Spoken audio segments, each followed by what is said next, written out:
না পানিতে তো আগের মতো স্বাদ নাই ভাই। এই পানি কতটা ভাই এটা? 15।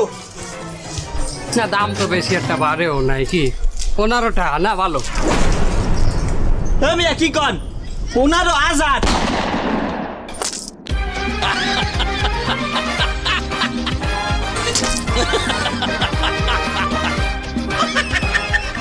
একটা রূপানির দাম 15,000? মিয়া দুনিয়াতে কি নতুন আইছেন? সব দোকানে 15,000, আপনি কি নতুন? মিয়া গলার মধ্যে হান্ডি গেছে তো। আপনি বারবার পানি বারেন কি লিখে মোর গায়ে? 15,000 টাকার পানি আমার মোয়ের মধ্যে যায় না, আপনারই ফিরাই দিতে আছি। না এই লন। মিয়া